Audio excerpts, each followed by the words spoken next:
낙심과 좌절과 상실감과 두려움에 빠져있는 제자들을 찾아오셔서 너에게 평강이 있을지어다, 너에게 평강이 있을지어다, 이렇게 말씀하신 부활의 주님께서 이 시간에도 마음과 정성을 다하여서 예배를 올려드리는 여러분 모두에게도 같은 은혜를 베풀어 주셔서 심령의 샘솟듯한 기쁨과 위로와 소망과 따뜻한 격려가 풍성하기를 주의 이름으로 축원합니다. 그래서 코로나도 이겨내고 경제적 어려움도 이겨나가는 신앙의 가정들이 되기를 소망합니다.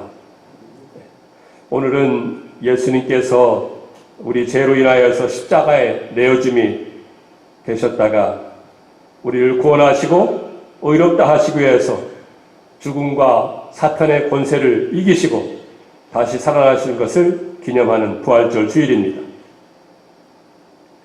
그 주님의 기쁨과 소망과 이김과 세임과 위로가 오늘 예배당에서 예배를 드리는 저희들뿐만 아니고 코로나 바이러스로 인하여서 가정에서 예배를 드리는 모든 교우들에게도 새롭게 내려지는 역사가 있기를 바랍니다. 우리 한국 교회의 역사는 부활절과 함께 시작되었다 해도 과언이 아닙니다. 우리 한국의 교회 역사는 부활절과 함께 시작된 것입니다.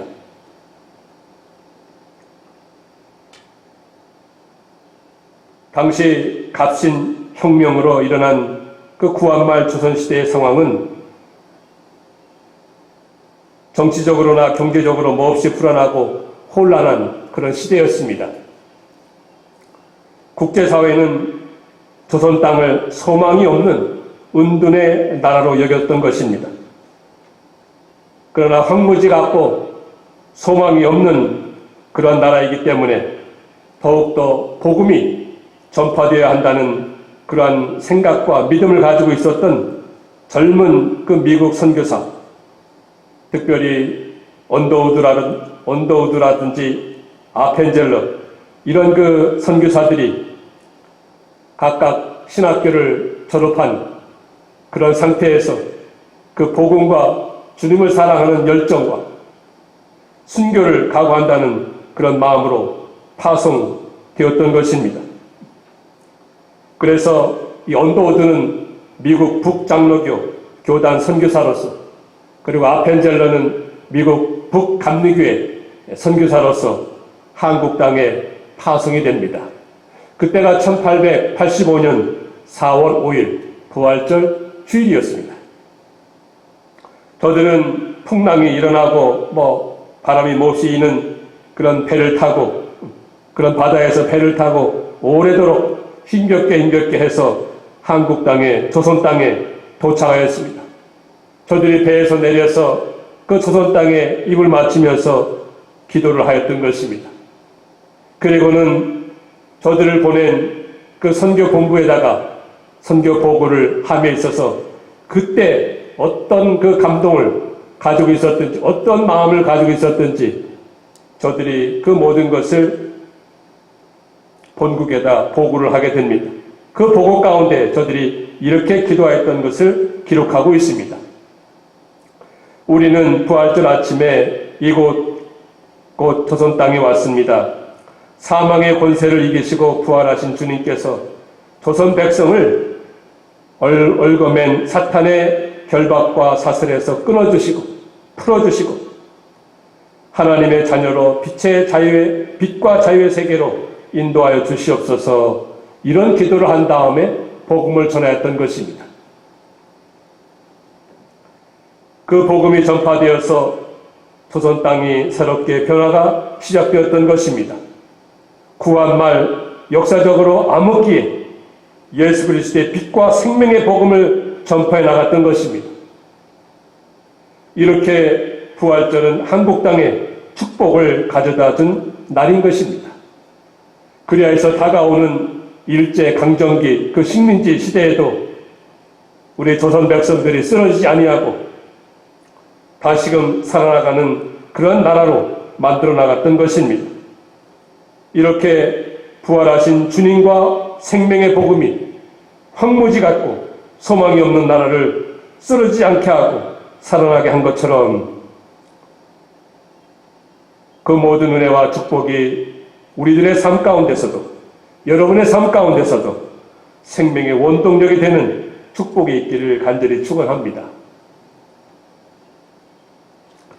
예수님은 우리가 잘 아는 대로 우리 죄값을 인하여서 십자가에서 죽으셨습니다.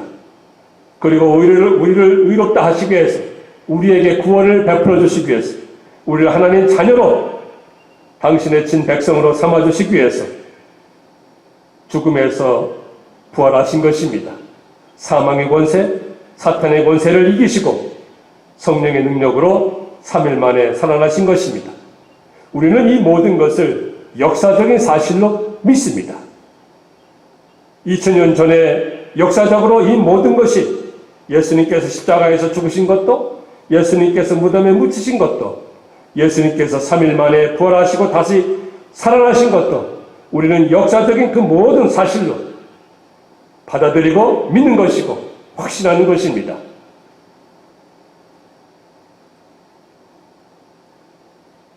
세상 사람들은 예수님께서 다시 부활하셨음을 어떻게 믿느냐고 말을 합니다. 증거가 있느냐고 말합니다. 거기에 대해서 우리는 뭐라고 얘기합니까? 예, 있습니다. 바로 영원한 진리요 생명의 말씀인 성경이 증거하고 있습니다. 예수님께서 죽으시고 다시금 부활하셔서 승천하시기까지 40일 동안 여러 차례, 여러 장소, 여러 시간에 여러 사람들에게 나타내 주시고 친히 보여주시고 증거하여 주셨습니다.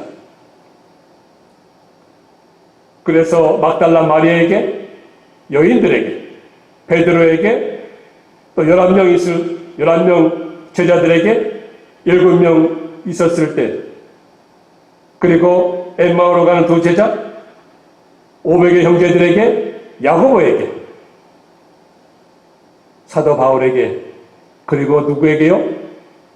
바로 나에게, 여러분과 저에게 우리 주님께서 부활하셔서 나타나시고 만나주시고 찾아주시고 그로 인해서 저희들을 구원하시고 의의 사람으로 만들어주신 것입니다. 믿습니까? 우리는 그것을 믿음으로 지금까지 살아오고 오늘도 살아가고 또 앞으로 살아갈 것입니다. 그 중에서도 극적이고 아름다운 장면이라고 할 수 있는 것이 바로 오늘 여러분과 제가 읽은 이 엠마오로 가는 두 제자들에게 예수님께서 찾아오시고 만나주시고 저들을 일깨워 주시고 사명을 주시고 주님의 백성으로 삼아주신 것, 주님의 제자로 삼아주신 것, 이것이야말로 참으로 은혜의 말씀이요 축복의 말씀인 것입니다. 슬픈 빛을 띠고 엠마오로 내려가는 두 제자, 낙심하고 좌절 가운데 상실 가운데 두려워하는 가운데 엠마오로 내려가는 그 두 제자들을 우리 주님께서 찾아오시고 만나주시고 깨우쳐주시고 일깨워주시고 소망을 주시고 사명을 일깨워주시고 다시금 하나님 나라에서 귀하게 쓰임받게 하였던 것처럼 오늘 그 주님께서 우리를 찾아오셔서 우리에게 이와 같은 은혜를 풍족하게 내려주시기를 간절히 축원합니다. 오늘 이 말씀을 듣는 우리 모두에게 주님이 찾아오셔서 만나주시고 말씀해 주시고 그리해서 우리의 마음이 다시금 뜨거워지는 그런 놀라운 역사가 있게 되기를 원하는 것입니다. 그러면 부활하신 주님이 엠마오로 내려가는 두 제자들을 어떻게 찾아가셨는지, 동행하면서 함께하면서 어떤 말씀을 나누었는지, 그리고 저들에게 어떤 일깨움을, 깨달음을 주셨는지 살펴보면서 오늘 부활하신 주님께서 말씀으로 우리 모든 심령들에게 찾아와 주시기를 간절히 소망하는 것입니다. 첫째로 생각할 것은 부활하신 주님을 만난 후에 저들의 눈이 밝아진 것입니다. 저들의 눈이 밝아진 것입니다. 31절에 보니까요.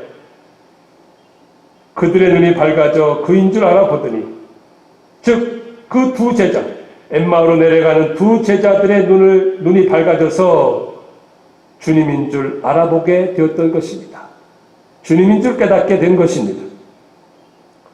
그 앞서서 24장 15절과 16절을 보면 예수님께서 처음부터 저들과 함께 동행하셨습니다. 저들이 예루살렘에서 떠나서 엠마오로 내려가는 그 길에 예수님께서 처음부터 저들과 함께 하시고 동행하셨습니다. 하지만 저들의 눈이 가리워져서 그인 줄 알아보지 못하였다고 했습니다. 바로 옆에서 주님이 함께 걸어가고 함께 동행하고 있었지만 저들의 눈이 가리워져서 어두워져서 주님인 줄 알아보지 못하였던 것입니다. 깨닫지 못하였던 것입니다. 저들은 육신의 눈을 가지고 있었습니다. 육신의 눈은 떠서 사물을 분별하기도 하고 길을 걸어가기도 하였습니다. 하지만 저들의 이 심령의 눈, 이 마음의 눈, 영적인 눈은 가리워졌습니다. 어두워졌습니다. 그래서 바로 옆에서 동행하시는 예수님도 주님도 알아보지 못하고 깨닫지 못하였던 것입니다. 두 제자가 예수님과 헤어진 지 몇 달 된 거 아닙니다. 20일 된 것도 아니고 30일 된 것도 아니고 몇 달 된 것도 아니고 불과 며칠입니다. 바로 지난주에 저들은 예루살렘에서 예수님을 배웠던 그런 제자들이었습니다. 며칠 지났어요. 그럼에도 불구하고 저들의 마음의 눈, 심령의 눈, 이 영적인 눈이 어두워지고 가려져 있었기 때문에 주님을 알아보지 못하고 깨닫지 못했던 것입니다. 오늘 말씀에도 분명히 보게 되면은 저들의 눈이 어두워진 그 이유가 무엇인가? 눈이 가리워졌다고 했는데 그 눈이 가리워졌던 그 이유가 무엇인가? 왜 눈이 가리워졌을까? 거기 눈이 가리워졌다. 그 15절에 그랬죠. 24장 15절에 보니까 15절 16절 그들이 서로 이야기하며 문의할 때 예수께서 가까이 이르러 그들과 동행하시나 그들의 눈이 가리워져서 그인 줄 알아보지 못하고 그들의 눈이 가리워졌다 하는 요 말 원문을 보게 되면은 크라테오라는 말이 쓰여져 있는데 이 크라테오라는 말의 뜻이 크게 두 가지가 있습니다. 그 두 가지가 무엇인가 하면 이 갇히다 라는 뜻입니다. 감옥이라든지 이 구치소에 갇히다, 붙들리다, 꼼짝 못하게 체포되다. 그런 뜻의 말이 크라테오입니다. 그리고 또 하나는 이 잡히다, 얽어매다, 막히다. 저들의 눈이 갇혔다는 것입니다. 붙들렸다는 것입니다. 꼼짝 못하게 체포되었다는 것입니다. 그리고 잡히고 얽어매고 막혔다는 것, 그런 뜻의 말이 바로 크라테오입니다. 자, 그러면 저들의 눈이 이와 같이 되어서 주님을 알아보지 못했다는 것인데 그럼 이 말뜻의 의미가 무엇입니까? 그것은 바로 세상적인 것에 육신적인 것에 잡히고 얽어매였다는 것입니다. 물질이라는 감옥에 갇혔다는 것입니다.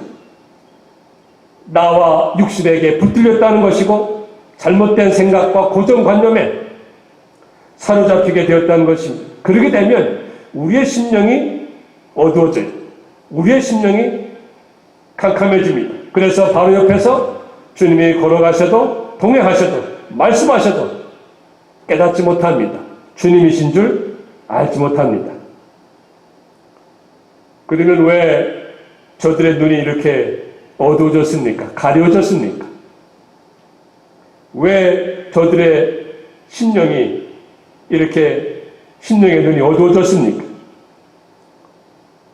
그것은 저들이 예루살렘을 떠나서 엠마오로 내려갔기 때문입니다.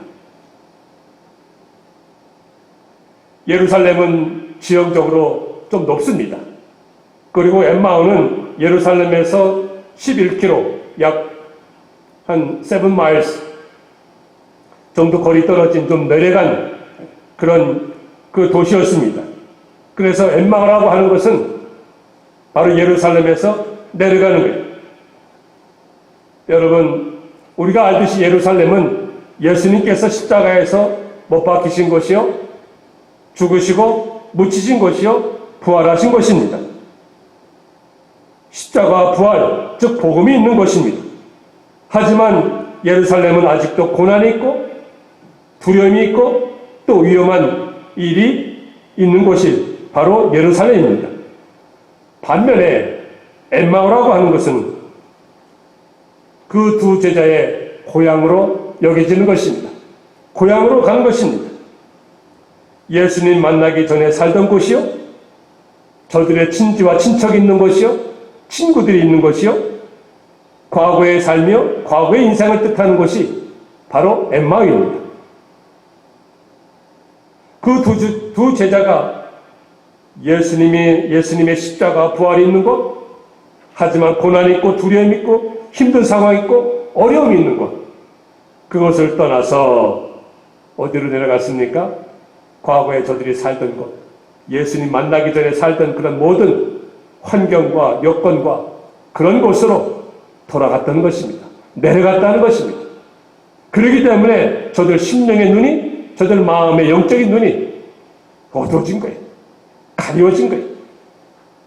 그런 상태에서는 주님이 아무리 옆에서 동행하시고 함께 하시고 말씀을 주셔도 깨닫지 못합니다. 들리지 않습니다. 보이지 않습니다.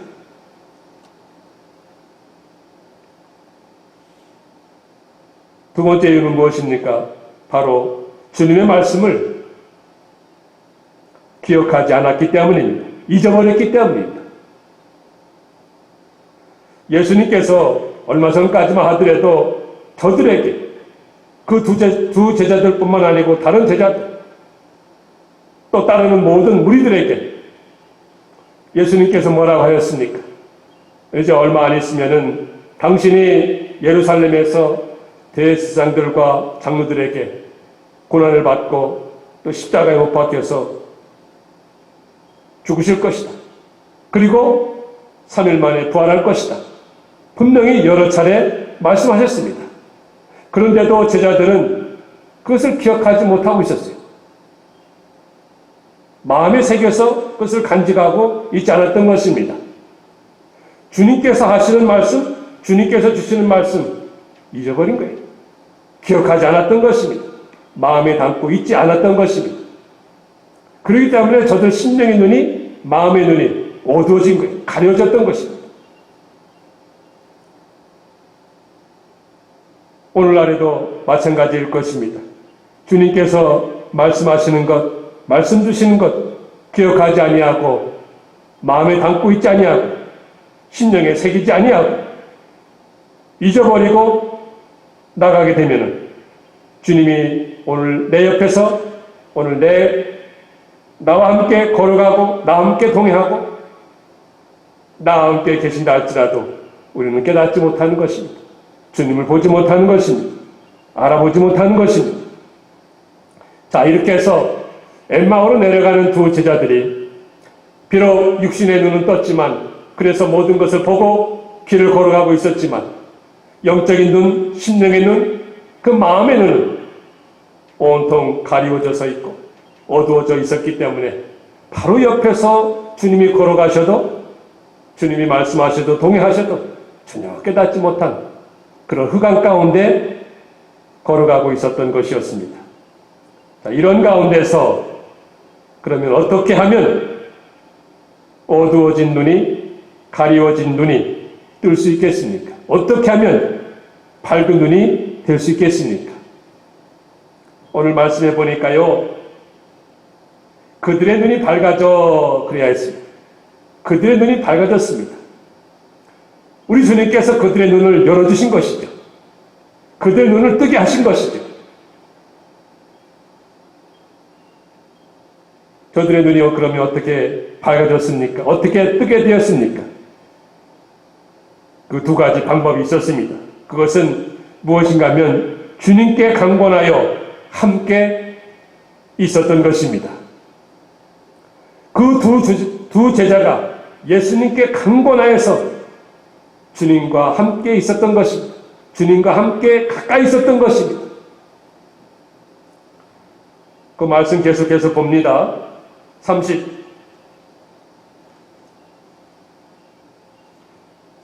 29절을 보겠습니다. 자, 그들이 강권하여 이르되 우리와 함께 유하사이다. 때가 저물어가고 날이 이미 기울었나이다 하니 이에 그들과 함께 유하로 들어가시니라. 자, 예수님께서는 계속 길을 가시려고 하였습니다. 자, 그때에 두 제자가 어떻게 합니까? 예수님께 강권하였습니다. 강권하였습니다. 우리와 함께 유하사이다. 우리와 함께 집에 들어가십시다.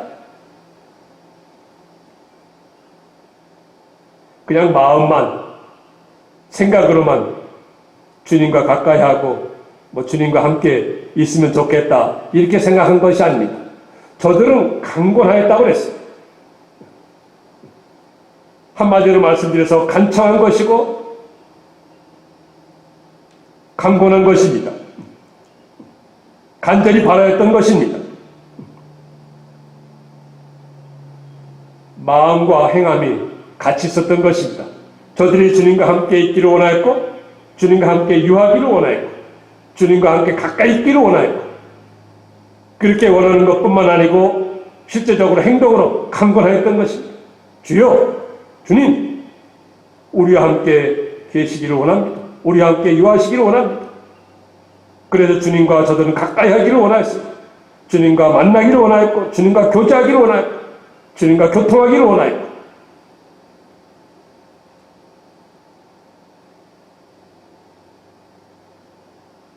간절한 마음과 절실한 마음을 가지고 저들은 강권하였고 그로 인해서 주님이 저들과 함께 하여 주셨던 것입니다. 주님과 함께 가까이 있음으로 인해서 저들의 눈이, 저들의 심령의 눈이 밝아지게 된 거예요. 저들의 마음의 눈이 밝아지게 된 것입니다. 저들의 영적인 눈이 뜨여지게 된 것입니다. 그래서 어둠에서 이제 밝게 되고 주님을 알아보게 된 것이고 주님을 깨닫게 된 것이고 바로 주님이 우리와 함께 있었고 주님이 우리와 내내 길을 걸어오고 계셨구나. 주님이 우리와 이렇게 말씀하시는 분이 바로 주님이시구나 하는 것을 저들은 깨달았던 것입니다. 우리도 세상 신앙생활함에 있어서 우리 모두가 다 주님과 가까이 하기를 원하고 주님 만나기를 원하고 주님과 교통하고 교제하기를 원합니다.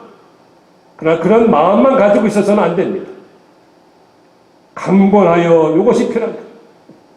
즉 행함으로 간절한 마음과 절실한 마음으로 행함으로 주님께 말씀드리는 것입니다. 주여, 우리와 함께 유하사이다. 우리와 함께 유하사이다.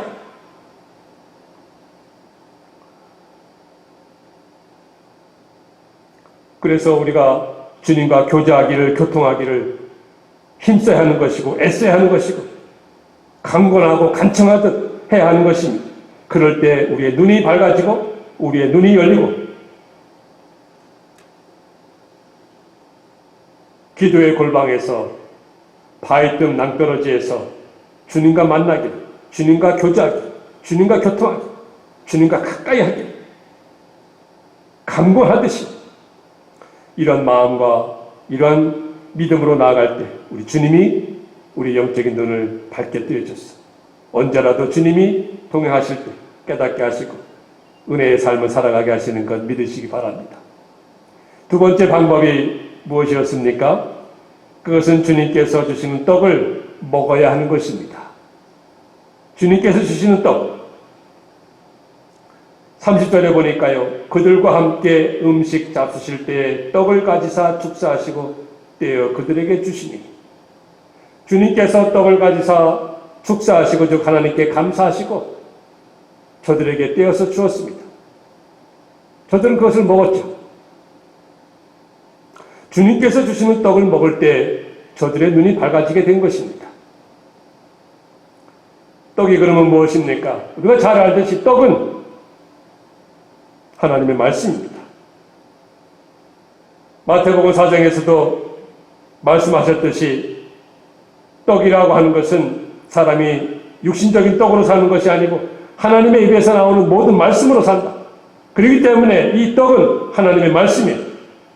이 떡은 생명의 떡이신 주님이시고 주님이 말씀하시는 그 말씀입니다. 주님이 주시는 그 말씀을 받아 먹을 때에 우리의 심령의 눈이, 우리의 영적인 눈이 띄어지게 되는 거예요. 떠지게 되는 것입니다. 그래서 주님을 우리가 깨달아 알 수 있는 것입니다. 주님을 만나볼 수 있는 것입니다. 오늘도 이 시간에 우리 주님께서 말씀으로 우리를 찾아와 주셔서 떡을 주듯이 우리에게 받아 먹으라고 주시고 있습니다. 주시고 계신데 우리가 그 주님이 주시는 그 생명의 떡이신 그 말씀을 우리가 받아 먹을 때 바로 주님을 깨달아 알 수 있는 것입니다. 주님을 영적인 눈으로 보게 되는 것입니다. 주님과 가까이에서 나는 주님과 더불어서 주님은 나로 더불어서 나는 주님 안에서 주님은 내 안에서 주님께서 주시는 그 모든 은혜 우리가 풍족히 받아 누리는 것 아니겠습니까? 그러니 우리가 어떻게 우리의 심령의 눈, 영적인 눈 떠질 수 있겠습니까? 바로 주님의 말씀. 이것을 생명의 떡으로 여겨서 그것을 먹어야 되는 것입니다. 그동안 저희들이 신앙생활 한다고 하였지만 주님과 함께 한다고 하였지만 주님이 없는 그러한 삶을 살아갈 때가 얼마나 많았습니까? 주님이 없는 삶은 낙심이요, 실망이요, 좌절이요, 두려움이요, 공포요. 오늘도 이러한 시기에 코로나로 인해서 두려움과 공포 가운데 물론 그것을 무시할 수 없습니다. 우리가 각별히 조심하고 신경을 써야 합니다. 주의를 해야 합니다. 하지만 그것보다도 중요한 것은 우리가 주님과 함께 하는 것입니다. 주님과 동행하는 것입니다. 그리고 주님이 나와 동행하였다는 것을 우리가 깨달아 아는 것입니다. 그러기 위해서는 바로 어떻게 됩니까? 내가 주님과 가까이 하고 동행하고 힘쓰고 애쓰고 주님은 나 안에, 내 안에, 나는 주님 안에. 그리고 주님께서 주시는 그 생명의 떡 말씀을 받아 먹을 때 그리할 때 주님이 나와 함께 해주셔서 우리를 꼭 붙들어 주시고 우리에게 새 힘을 주시고 믿음의 용기도 주시고 소망도 주시고 활기도 주시고 은혜 가운데 저들의 삶을 이끌어 가시는 줄 믿으시기 바랍니다. 이렇게 주님을 발견하게 된 다음에는 저들의 눈이 밝아져서 저들의 모든 것이 이제 달라지게 됩니다. 영적인 안목도 달라지고요. 인생관도 달라지고요. 삶의 이유와 목적도 변화해서 새로워지고요. 보는 관점도 달라지고요. 생각하는 관점도 달라지게 되었던 것입니다. 그동안에는 저들 중심으로 살았던 것을 이제는 주님 중심으로 살아가게 됩니다. 물질 중심의 삶에서 신앙 중심의 삶을 살아가게 됩니다.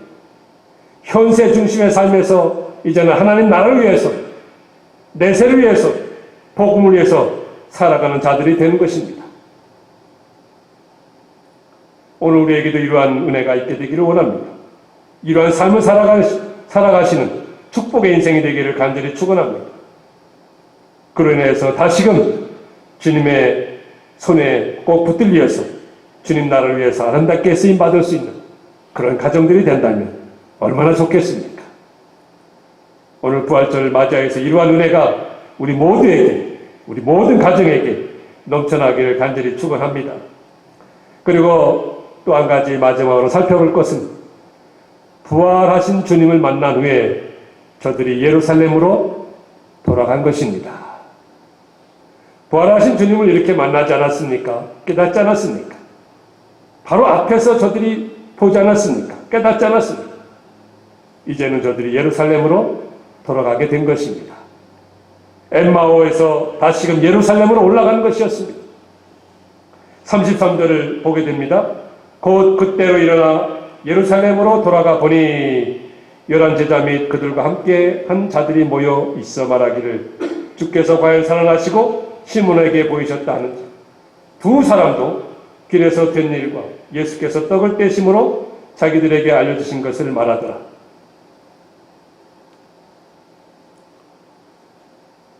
예루살렘에는 아직도 두려움이 있고 고난이 있습니다. 또 고난이 닥칠지 모릅니다. 힘든 상황과 여건이 좋지 않았을 것입니다. 그럼에도 불구하고 저들은 엠마오에서 예루살렘으로 올라갔습니다. 왜냐고요? 바로 예루살렘에는 예루살렘 성전이 있습니다. 하나님께 예배하는 곳이 바로 예루살렘입니다. 주님께서 십자가에서 죽으시고 부활하신 그 복음이 있는 것이요, 말씀이 있는 것입니다. 또 이제 얼마 안 있어서 주님께서 약속하신 성령이 강림하시는 것이 바로 예루살렘입니다. 그 예루살렘은 그로 인해서 교회가 시작되는 것이요, 교회를 세워나가는 것이요, 복음이 전파될 것이요, 저들의 사명과 저들이 어떻게 살아갈 것이 분명하게 말씀하여지고 나타내지는 것이 바로 예루살렘입니다. 저들은 바로 이러한 곳으로 올라간 것입니다. 이러한 곳으로 돌아간 것입니다. 예배의 삶으로 돌아간 것입니다. 주님을 만나는 곳으로 돌아간 것입니다. 주님의 십자가 부활 있는 곳으로 간 것입니다. 복음이 있는 곳으로 간 것입니다. 주님의 약속이 있는 곳으로 간 것입니다. 성령이 충만한 곳으로 간 것입니다. 저들의 사명을 따라서 살아갈 그러한 곳으로 간 것입니다. 비록 어려움이 있을지라도, 힘든 상황이 있을지라도, 힘든 여건이 있을지라도, 고난이 있을지라도,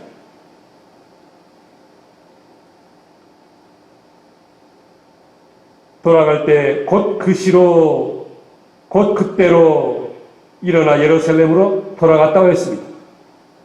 주님을 이렇게 가까이에서 만나고 다시금 깨달은 다음에, 그래, 내가 여기 엠마오에서 여러 가지 일들이 많이 있는데 그 모든 일들을 다 마친 다음, 또 뭐 한 달 후에, 뭐 1년 후에 내 볼일 다 본 다음에 그렇게 예루살렘으로 올라간 것이 아니고 바로 그 시로 그때 일어나서 예루살렘으로, 이것은 즉시 순종하였던 것을 보여주고 있습니다. 저들이 주님을 만나고 주님과 이렇게 말씀을 통해서, 가까이 함을 통해서 주님을 깨달은 다음에 저들의 마음이 뜨거워지고 새로운 변화의 삶을 살기로 그런 결심을 하고 다시금 예루살렘으로 올라간 것입니다. 그로 인해서 저들이 하나님 나라에, 주님 나라에, 복음에 얼마나 귀하게 쓰여지게 되었다는 것을 우리는 확신하고 있는 것 아니겠습니까? 저들이 올라가서 무엇을 하였습니까? 예루살렘으로 돌아가서 저들은 주님을 증거하는 삶을 살았던 것입니다. 그래서 맨 마지막 절 오늘 본문에서도 두 사람도 길에서 된 일과 예수께서 떡을 떼심으로 자기들에게 알려주신 것을 말하더라. 저들은 길에서 본 것과 주님을 만난 것과 주님이 어떤 말씀을 해주신 것과 주님을 체험한 그 모든 것을 다른 제자들에게, 거기에 있었던 모든 무리들에게, 모든 사람들에게 낱낱이 증거했던 것입니다. 증거하는 삶을 살았던 것입니다. 주님을 증거하고 복음을 전파하는 그런 삶을 살았던 것입니다.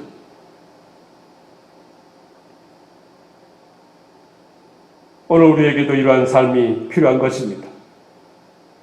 나만 주님을 만나고 기뻐하고 주님의 축복을 받아 누리면서 살아가는 것이 아니라 내가 만나는 사람들에게, 내 주변에 있는 사람들에게, 그동안 길에서, 내 인생길에서 주님이 어떻게 은혜를 베풀어 주시고 축복하여 주셨는지, 주님이 어떠한 주님으로 나에게 찾아오시고 만나주시고 그동안 나를 이끌어 주셨는지, 그 모든 것을 내 주변 사람들에게 소개하는 것이고 전파하는 것이고 증거하는 것입니다. 그러한 삶을 살아가는 저희 모두가 되어야 되지 않겠습니까? 비록 어려움이 있다 할지라도, 힘든 것이 있다 할지라도. 왜요? 우리 같은 사람들을 위해서 주님께서 십자가에서 죽어주시고 3일 만에 성령의 능력으로 부활하셨기 때문에, 다시 살아나셨기 때문에, 그 주님의 뜻을 따라서 그 주님을 기쁘시게 해드리기 위해서 우리는 이러한 삶을 살아가는 것입니다. 이러한 삶에 정말로 인생에 가치가 있고 보람이 있고 은혜가 있고 축복이 있는 그러한 삶이 아니겠습니까? 이러한 삶을 살아가는 저희가 다 되어야 할 것입니다. 여러분 가운데 혹시 코바디스라는 그런 영화를 보신 분들이 계실 것입니다. 코바디스. 이 코바디스는 원래 이 폴란드 이 작가가 1세기의 그 기독교 그 역사를 소설로 쓴 그런 그 긴 그 장편 소설입니다. 그래서 그 폴란드 작가가 결국에는 노벨 문학상까지도 받았는데, 이것을 영화로 이제 간추려서 만든 것이 그 코바디스라는 그 영화인데요. 그 1세기의 로마에서 그 기독교 박해가 있었습니다.